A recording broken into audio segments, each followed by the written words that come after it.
Assalamualaikum warahmatullahi wabarakatuh. Nama saya Muhammad Fajrian, peserta Latsar CPNS Kementerian ATR BPN, gelombang 3, golongan 2, angkatan 7. Dalam video kali ini saya akan menjelaskan rangkuman materi manajemen ASN, pelayanan publik, dan whole of government. Manajemen ASN. Pengertian manajemen ASN.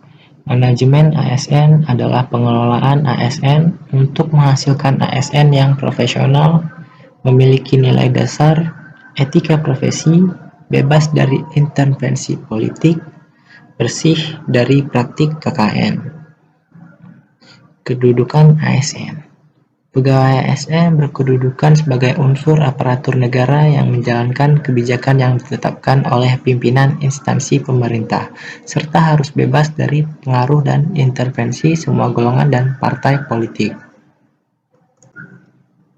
Adapun pegawai ASN berdasarkan Undang-Undang Nomor 5 Tahun 2014, yaitu yang pertama PNS, diangkat sebagai pegawai ASN secara tetap oleh pejabat pembina kepegawaian untuk menduduki jabatan pemerintahan dan memiliki nomor induk pegawai secara nasional. Yang kedua, pegawai pemerintah dengan perjanjian kerja yang diangkat berdasarkan perjanjian kerja untuk jangka waktu tertentu dalam rangka melaksanakan tugas pemerintahan sesuai dengan kebutuhan instansi pemerintah dan ketentuan perundang-undangan. Selanjutnya, peran ASN. ASN berperan sebagai perencana, pelaksana, dan pengawas penyelenggaraan tugas umum pemerintahan dan pembangunan nasional melalui pelaksanaan kebijakan dan pelayanan publik yang profesional, bebas dari intervensi politik, serta bersih dari praktik korupsi, kolusi, dan nepotisme. Selanjutnya, tugas ASN. Tugas ASN yaitu melaksanakan kebijakan yang dibuat oleh pejabat pembina kepegawaian sesuai dengan ketentuan peraturan perundang-undangan, lalu memberikan pelayanan publik yang profesional dan berkualitas, dan mempererat persatuan dan kesatuan negara Republik Indonesia. Selanjutnya, hak dan kewajiban ASN. Hak ASN. PNS ASN berhak memperoleh gaji, tunjangan dan fasilitas, cuti, jaminan pensiun dan jaminan hari tua, perlindungan, dan pengembangan kompetensi. Gaji, tunjangan, dan fasilitas yang diterima oleh PNS diatur dengan peraturan pemerintah. Sementara itu, cuti diberikan oleh pejabat pembina kepegawaian atau pejabat di lingkungannya yang diberikan kewenangan oleh PPK. Selanjutnya, kewajiban pegawai ASN. Yang pertama, setia dan taat pada Pancasila, UUD 1945, NKRI, dan pemerintah yang sah. Yang kedua, menjaga persatuan dan kesatuan bangsa. Yang ketiga, melaksanakan kebijakan yang dirumuskan pejabat pemerintah yang berwenang. 4. Menaati ketentuan peraturan perundang-undangan. Yang kelima, melaksanakan tugas kedinasan dengan penuh pengabdian, kejujuran, kesadaran, dan tanggung jawab. Lalu menunjukkan integritas dan keteladanan dalam sikap, perilaku, ucapan, dan tindakan kepada setiap orang, baik di dalam maupun di luar kedinasan. Yang ketujuh, menyimpan rahasia jabatan dan hanya dapat mengemukakan rahasia jabatan sesuai dengan ketentuan peraturan perundang-undangan. Dan yang terakhir, bersedia ditempatkan di seluruh wilayah Negara Kesatuan Republik Indonesia.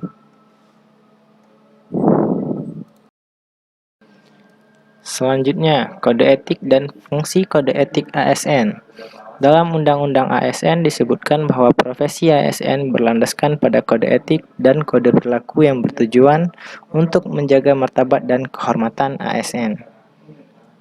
Adapun kode etik dan kode perilaku yang berisi pengaturan perilaku agar pegawai ASN melaksanakan tugasnya dengan jujur, bertanggung jawab, dan berintegritas tinggi, melaksanakan tugasnya dengan cermat dan disiplin, melayani dengan sikap hormat, sopan, dan tanpa tekanan, melaksanakan tugasnya sesuai dengan ketentuan peraturan perundang-undangan, melaksanakan tugasnya sesuai dengan perintah atasan atau pejabat yang berwenang sejauh tidak bertentangan dengan ketentuan peraturan perundang-undangan dan etika pemerintahan, menjaga kerahasiaan yang menyangkut kebijakan negara, menggunakan kekayaan dan barang milik negara secara bertanggung jawab, efektif, dan efisien.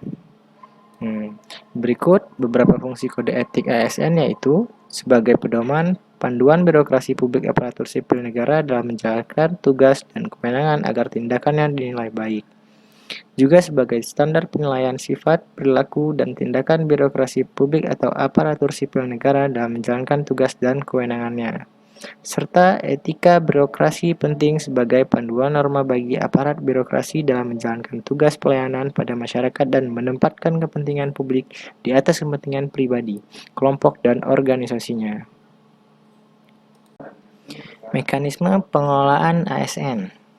Manajemen ASN terdiri dari manajemen PNS dan manajemen PPPK.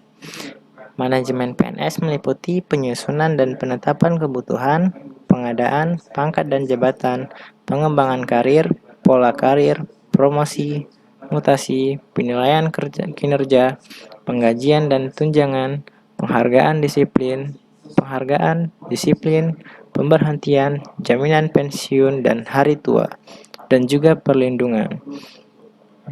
Selanjutnya, manajemen PPPK meliputi penetapan kebutuhan, pengadaan, penilaian kinerja, penggajian dan tunjangan, pengembangan kompetensi, pemberian penghargaan, disiplin, pemutusan hubungan perjanjian kerja, dan perlindungan. Selanjutnya, pegawai ASN dapat menjadi pejabat negara. Pegawai ASN dan PNS yang diangkat menjadi pejabat negara diberhentikan sementara dari jabatannya dan tidak kehilangan status sebagai PNS. Pegawai ASN berhimpun dalam wadah Korps Profesi Pegawai ASN Republik Indonesia. Korps Profesi Pegawai ASN Republik Indonesia memiliki tujuan menjaga kode etik profesi dan standar pelayanan profesi ASN dan mewujudkan jiwa Korps ASN sebagai pemersatu bangsa. Untuk menjamin efisiensi, efektivitas, dan akurasi pengambilan keputusan dalam manajemen ASN, diperlukan sistem informasi ASN. Sistem informasi ASN diselenggarakan secara nasional dan terintegrasi antar instansi pemerintah. Lalu, sengketa pegawai ASN diselesaikan melalui upaya administrasi. Upaya administrasi terdiri dari keberatan dan banding administrasi.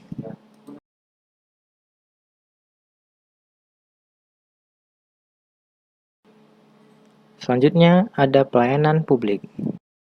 Pelayanan publik. Dalam Undang-Undang Nomor 25 Tahun 2009 tentang Pelayanan Publik mengamanatkan bahwa pelayanan publik ialah kegiatan atau rangkaian kegiatan dalam rangka pemenuhan kebutuhan pelayanan sesuai dengan peraturan perundang-undangan bagi setiap warga negara dan penduduk atas barang, jasa, dan atau pelayanan administratif yang disediakan oleh penyelenggara pelayanan publik. Dan dengan demikian, terdapat pula 3 unsur penting dalam pelayanan publik, yaitu unsur pertama ialah organisasi penyelenggara pelayanan publik, unsur kedua ialah penerima layanan atau yang disebut pelanggan, yaitu orang, masyarakat, atau organisasi yang berkepentingan.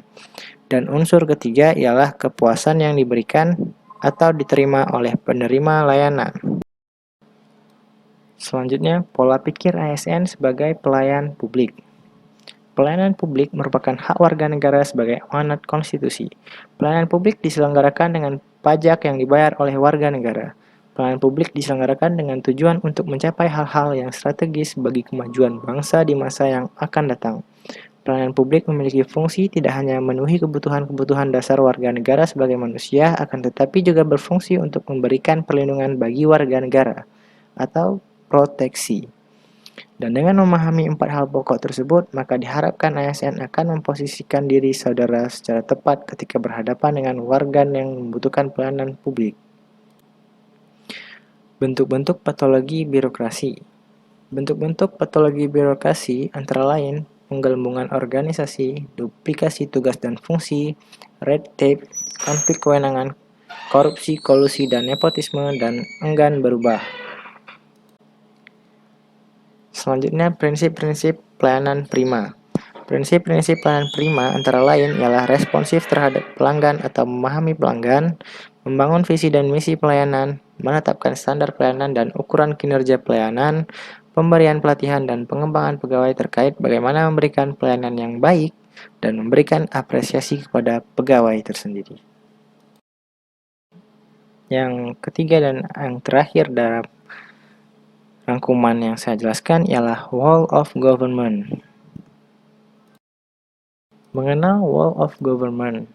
Whole of Government adalah sebuah pendekatan penyelenggaraan pemerintahan yang menyatukan upaya-upaya kolaboratif pemerintahan dari keseluruhan sektor dalam ruang lingkup koordinasi yang lebih luas, guna mencapai tujuan-tujuan pembangunan kebijakan, manajemen program dan pelayanan publik. Oleh karenanya, Whole of Government juga dikenal sebagai pendekatan interagensi, yaitu pendekatan yang melibatkan sejumlah kelembagaan yang terkait dengan urusan-urusan yang relevan.